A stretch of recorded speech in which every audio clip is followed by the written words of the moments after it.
एक गांव में एक बौद्ध भिक्षु रहता था। वो जब नाचता था तो बारिश हो जाती थी। इसलिए गांव वालों को जब भी बारिश की जरूरत होती थी, गांव के सारे लोग उस बौद्ध भिक्षु के पास जाकर उसे नाचने के लिए कहते थे ताकि बारिश हो जाए। और ऐसा ही होता था। जब वो बौद्ध भिक्षु नाचता था तब बारिश हो जाती थी उस गाँव में। और ये बात उस गांव के आसपास के सभी गांव के लोगों को पता थी। एक दिन 5 लड़के विदेश से अपनी पढ़ाई पूरी करके वापस आए और जब उन लड़कों को ये बात पता चली कि एक बौद्ध भिक्षु है जिसके नाचने से बारिश हो जाती है, तो उन लड़कों को इस बात पर बिल्कुल भी विश्वास नहीं हुआ। विदेशी पढ़ाई लिखाई के घमंड में उन 5 लड़कों ने गांव वालों को ये चुनौती दे दी कि अगर हम भी नाचेंगे तो बारिश जरूर होगी, और अगर हमारे नाचने से बारिश नहीं हुई तो उस बौद्ध भिक्षु के नाचने से भी बारिश नहीं होगी। अगले दिन सभी गांव वाले उन 5 लड़कों को लेकर उस बौद्ध भिक्षु के आश्रम में पहुंचे। गांव वालों ने बौद्ध भिक्षु को सारी बात बताई और उसके बाद पहला लड़का वहां पे नाचना शुरू करता है।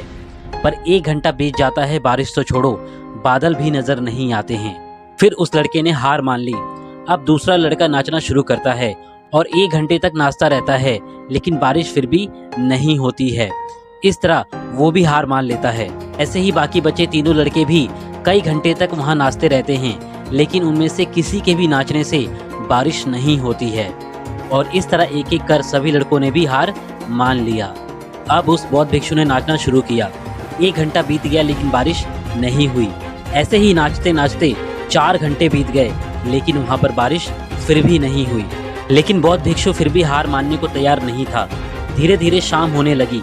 तभी अचानक वहां से बादलों की गड़गड़ाहट की आवाज सुनाई देने लगी और देखते ही देखते कुछ ही समय में वहां जोरों की बारिश होने लगी। ये देखकर वो 5 लड़के चौंक गए और तुरंत उस बौद्ध भिक्षु से माफी मांगी। इसके बाद उन लड़कों ने बौद्ध भिक्षु से पूछा, बाबा ऐसा क्यों कि हमारे नाचने से बारिश नहीं हुई और आपके नाचने से बारिश हो गई?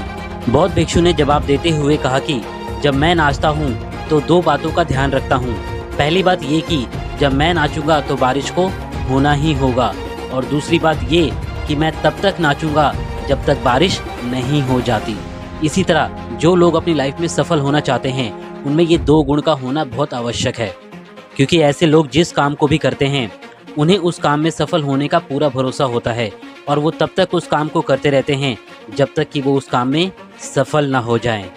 इसलिए अगर हमें भी अपनी लाइफ में सफल होना है तो उस बौद्ध भिक्षु की तरह ही काम करते रहना होगा जब तक कि हम उस काम में सफल ना हो जाएं, और एक दिन हम उस काम में ज़रूर सफल होंगे। तो दोस्तों, वीडियो को लाइक करें और अपने दोस्तों के साथ इसे ज़रूर शेयर करें, और अगर चैनल पर नए हैं तो चैनल को अभी सब्सक्राइब कर लें।